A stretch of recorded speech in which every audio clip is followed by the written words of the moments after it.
Revocation dropped a new album, New Gods, New Masters, in September of this year. We're a little late to the party getting to it, but it's a monster, and we're going to talk about it right now.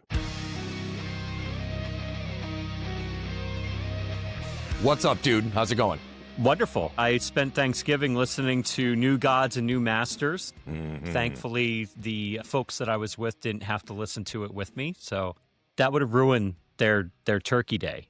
But I got to listen to it while making steaks for Thanksgiving, and I think that Bleeding Flesh is an excellent, kind of partner with this record. Now, you're going to have to forgive me. Bleeding Flesh, what am I missing?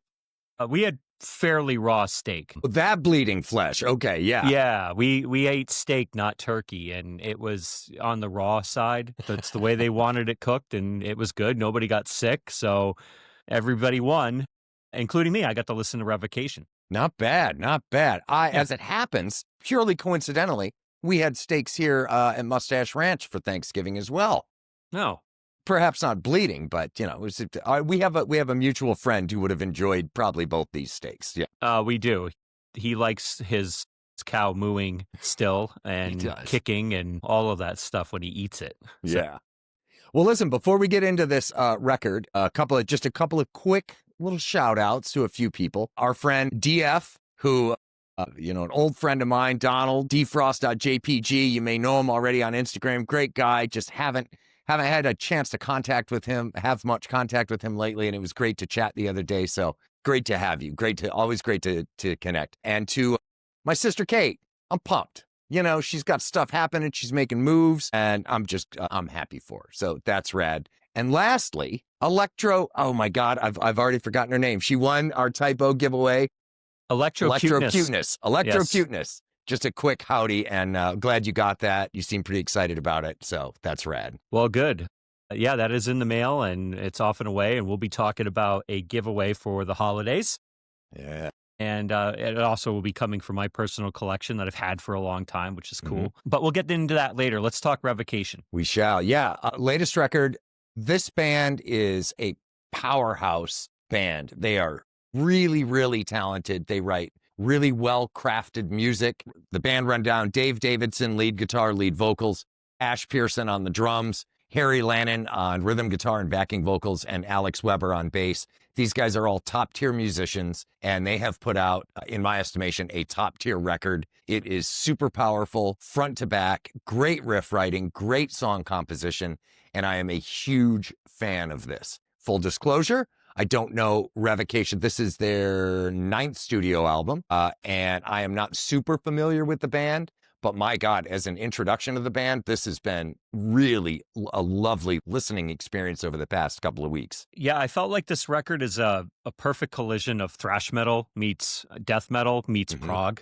Yep. I mean, literally everything that you like about prog is weaved in there. Everything I like about thrash is weaved in there. Kudos to David Davidson. He is a maestro on the guitar, and he's kind of like an evil cookie monster singing, and I mean that in the best way possible. Love the tracks front to back. 45 minutes. That's it. Yeah. And it flies by. It definitely flies by. From a production standpoint, it is extremely well put together. Dave produced the album himself. It was mixed and mastered by Jens Bogren, who has got a massive list of huge bands he's worked with over the years. I'll run down a couple for those, the uninitiated. Devin Townsend, Catatonia, Between the Buried and Me, Symphony X, Animals as Leaders, the Oman Amarth, Opeth, Dimmu Borgir, Sepultura, of course, The Ocean. The list goes on and on and on. And he is clearly a master at his craft, and his work shows through here, because while this album, this music could be called extreme music by some folks, it is, from a production standpoint, I think it is so well done that it is a very approachable album. Like, there's a lot of death metal albums going back into like the 90s. This is one of your genres more than mine, but the production was really rough. And frankly, it made some of the albums from that time not unlistenable, but frankly, sometimes a little painful to listen to. And the production work from beginning to end on this resulted in an end product that is very, very listenable. Again, it may not be your style of music, the genre you're into, but because it's such a clean mix and so well done, I think anybody could listen to it and go and understand what it is they're hearing, even if they don't love it. Does that make sense? It does. I mean, I love the pinch harmonics that, that are Forget it. mixed in with the bleeding thrash Yeah. and the gore, of Yeah. the death. Those pinch harmonics are perfectly executed and put in at all the right times to keep, the layman, a metalhead, interested. It's not Yeah. all gore. It's not all finger tapping. It weaves it together. For me, Yeah. it felt like it weaved it the record together. I want to ask, the all seeing, that Mhm. track for me stood out for you, and It I'm did. curious what you thought of that track. It stood out to me for sure. It's the only instrumental on the album, and it moves around. It's a journey. It really takes you on a trip from the beginning to the end. Dave, if we can pause to laud praise on Dave Davidson's guitar playing ability, he is a very well-schooled musician, a graduate from Berklee College of Music, and a lot of pretty top-tier folks spend time there. He is an exceptional writer and player, and is one of those guys that can take any genre of music, in his case, heavy music, and give it a lot of interest. Like I said, it sort of tells a story even without vocals, which I'm a big fan of. That particular track, they brought a gentleman, and I'm going to totally butcher the pronunciation of his name, Gilad Heckelsman, who is a renowned jazz guitarist. The second lead that you hear in that song is played by him. The first lead is Dave, which is an astonishingly cool lead to begin with. But then they follow it up with this second very metal-y but still very jazzy lead. And I think that Dave takes some kind of jazz sensibility and sprinkles it throughout this entire record. That one, of course, is a standout to me. But yeah, it's a great song. It's a fantastic song. Gilad is a known jazz musician. Mm-hmm. And that's what I found fascinating, was doing the research on him. And then again, just driving around, listening to this and, cooking steak to it. It stood out for me because you just love expanding the boundaries of music.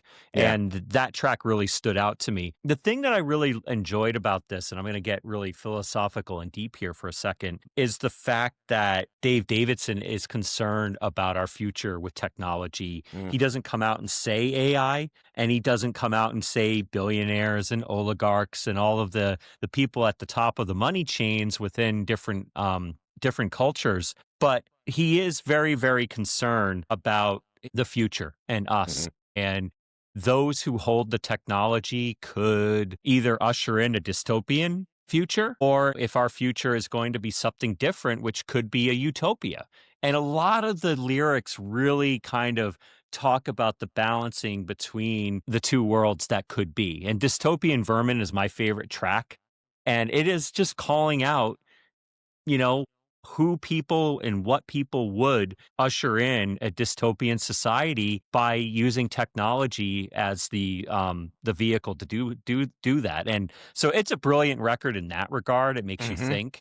Well, and it's also timely, because AI is invading every one of our lives every single day. I was just thinking as you were saying that we're not, it doesn't feel like we're that far away from what he's suggesting lyrically in this album already, which is horrifying enough. But to speak to David, I don't know, I talk like he and I are best buds, but to speak to his songwriting style, lyric writing style, he's a very thoughtful guy. I went back and listened to some interviews over the past couple of days with him, and it's clear he's a very sharp guy. He's got a lot to say, and he's very thoughtful in how he shares that stuff. And I think, you know me, I'm not the lyrics guy here, you are, but I think that shows through. His thoughtfulness really shone through in writing the lyrics for this album, because it's dealing with some fairly unpleasant things, but it's not everything's on the nose with him. It's a little more poetically written, I think, the lyrics. I don't know, would you agree? Yeah, eliminating all threats, creating a counterfeit utopia were two lines from Dystopian Vermin. And it is poetic, because if you look back at, if you're a history buff, a lot of times dictators, Hitler, for example, tells the people that he's created a utopia, and you are living through the golden age of Germany at that time. The reality was it was not. There was atrocities that were going on behind behind the scenes. And I think that calling somebody a dystopian vermin like Hitler, Yeah. and you could say in the future, if those who have the AI and the robots are the ones that are controlling our government and our society, they're the dystopian vermin. They are. They will be. Yeah. And that can't happen. And I think that this is, new gods, new masters is a warning that if we don't pay attention, those who have the money are going to also have the control. And I love that line, creating a counterfeit utopia, because they'll tell you, oh, they're giving back and they're creating an amazing world, when in reality, they're profiting and going right to the bank. And you and I are struggling to get bread. And I love the record for that reason alone. Say nothing about the musicianship. Yeah. And again, to go back to the musicianship, it's top tier, it's top shelf stuff. I found myself thinking a couple of times during these listens that I pictured like this is what Steely Dan would have done if Steely Dan were a really, really extreme, quote unquote, extreme, heavy metal progressive band. This is what it would sound like, which tickles me to no end because I'm a huge Steely Dan fan. But yeah, top tier stuff. My mom loves Steely Dan too, and I had to listen to it an awful lot in her old yellow VW Bug on 8-track. Yes, Yeah. I'm old, okay, for all you youngins out there. But I remember Steely Dan. But, the other thing I want to say is my friend Mark is a huge Goose fan, and they're a jam band. And there are parts in this record where it feels very jammy, but it feels jammy with death, prog, thrash, all being front and center. And I love that. I think it's really cool. I think that people that are into jam bands like Mark is with Goose could really sink their teeth into this if they can get past the death metal, growly vocals. But there's a lot to hear here, and it is a really great entry into Revocation, but it's also a great entry into metal. Dave Davidson is a monster guitar player. That needs to be pointed out. If you're a guitar driven music fan and you don't know Dave's work or this band, it's absolutely worth checking out. I mean, he is a very thoughtful musician as well in terms of how he writes guitar riffs and guitar parts. And his right hand is brutally fast and brutally precise. And that was another reason for me the album was a joy to listen to. I mean, he gives Hetfield's right hand a run for the money, to be sure. If you go to Cronenberg, there is a riff in there that comes by that is so fast and so tight. He did a playthrough video of it too that I just saw yesterday or the day before. And it is blisteringly fast, but super tight. And that's one of the cool things that I love about playthrough videos. I would love to see more playthrough videos for all the instruments, for all of my favorite bands, because and I use this term very loosely, as you know, as a musician, I love to see how these parts are played. And looking at you, Eric Stenman, Barbarians, California, I'd like to see some from you too. But watching these guys that can duplicate what is on the albums in real time, I think is fantastic. And actually leads me to a topic that I've mentioned to you before. There have been a number of, I don't want to just call them internet musicians, but guitar players specifically who have big social media presence, who have been accused, some rightly and some wrongly, of faking or mimicking, miming the guitar videos that they put out. Some people have been found to, it's absolutely fake and bullshit, but it's great when you come across a musician at a true high caliber like Dave. Name your top, favorite guitar player who can actually replicate live what they're doing in the studio. Because I don't consider, if you want to take the time when you're recording an album and track each line individually or each passage, stop, start, I get it. I respect that. I have no problem with it because you want to put out the best product you can. But it's the guys that can take that time and lay perfect takes down the studio and edit them together, but that can replicate it live on a stage or just with a camera going in real time that I have the most respect for. I mean, look, you give me enough time, I could lay down an astonishing riff that would blow your mind, but there's no way I could actually sit down and play it from front to back. You know what I'm saying? Does that make sense? Yeah, I suck. The only thing I could do is play Black Number 1 by Typo Negative on bass over and over and over again. But if we put you in a studio setting with, a good engineer that could get a good sound out of you and an editor that could edit stuff together, we could release work of yours that would make, that would blow people's minds. Well, The we've problem done it, is, but that's never going to see nobody's the ever light going to of hear day. that. Yeah. But you and I have done it, and your studio is amazing. And you're also very hard on yourself being a musician, but you made even me sound actually kind of cool. Like my friends are like, "Whoa, this isn't bad." So you give yourself some credit. Well, thank you. I appreciate that. But that's my point, that anybody can come out of the studio and have tracks recorded that sound absolutely mind-blowing. But not everybody can then reproduce that live in front of you, starting at the beginning and stopping at the end, and have it be good. And Davidson, not only Davidson, but Dave and all these other musicians who put out playthroughs give us a little window into their actual ability. And that's not to say that those playthrough videos aren't them miming playing too. I get it. Flame me in the comments below if you must. You're going to, but that's okay. It's fine. It's fine. It's fine. Shit talk. Shit talk this fucker. Exactly. Yeah. Yeah. But Dave really appears to me, and I've watched a bunch of live footage of theirs too, and he appears on the surface to be one of those guys who can actually do everything that they give us on the album. And I love that, because I'm a fan of guys who are, and ladies, of course, who are masters of their craft. And he is way, way up there in terms of skill and ability. And I'm a fan. I became a big fan very quickly. And I will say this, Confines of Infinity. Mm-hmm. The concept is what happens when AI gets a conscience and then gets pissed about being confined and being utilized and used versus being respected, being empowered, being nurtured, being valued. And that's some deep stuff. And that's part of the reason why I love metal is, as a kid, I always found the depth of Testament records to be very deep. They used to get into the greenhouse effect and stuff like that, even back in the 80s. Here, this is no different. We are on the pinnacle of our society changing a lot. And what does happen when AI starts having a conscience and feels disregarded, disrespected, not valued? Yet I don't know. They're the reason why there are people living a utopian society. And I hope that is the case. I hope AI ushers into utopia and we have time to do Shit Talk reviews every single day and don't have to go to work. And we've got robots that take the trash out, and we've got robots that bathe us and clip our toenails. That would be great.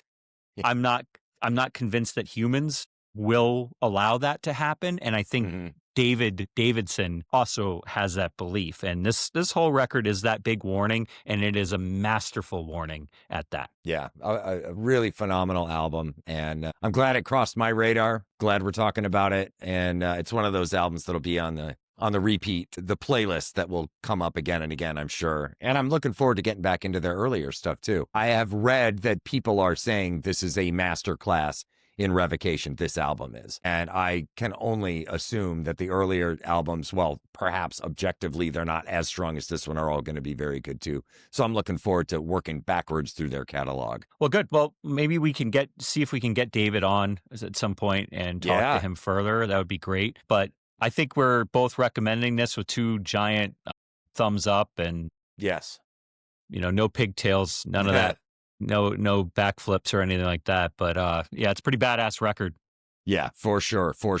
So we got a couple of end of the year videos coming up, and we got another giveaway. What do we have there? Yeah, so I met Eric Peterson, sat on a tour bus at Tattoo the Earth, I believe, in the Boston area way back. And Testament had put out a best of record, Signs of Chaos, the best of Testament at the time.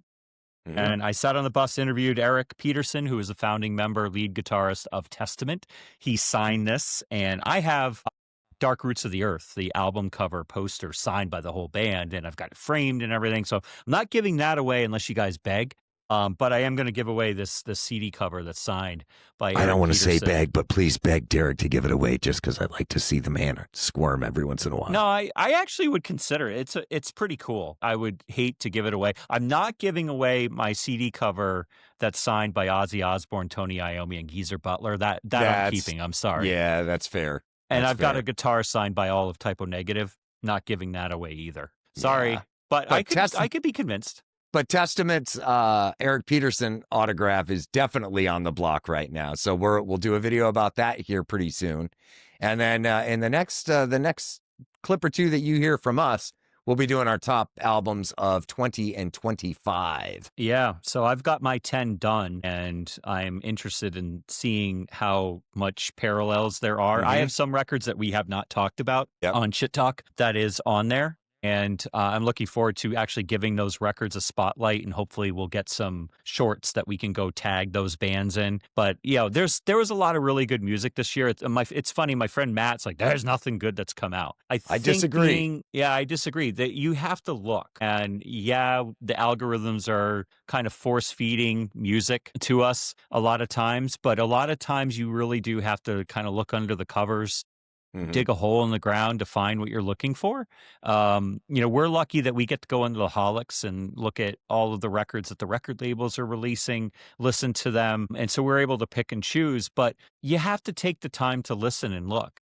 And look, and ye shall find. That's right. So to Matt, look a little bit next year in 2026, and hopefully our top 10 will turn you on to some good music. Yes. So with that, I guess that's all we got for this time. Hope you all had a lovely Thanksgiving. I believe both of us did with our families, and to the rest of our families, my mother, my sister included, all my various people, a happy belated Thanksgiving, and looking forward to Christmas with everyone. And I will say this holiday season, it's not about presents, it's about giving. And make sure that you find a cause that is important to you and give back. Cancer has been a big part of my family, unfortunately.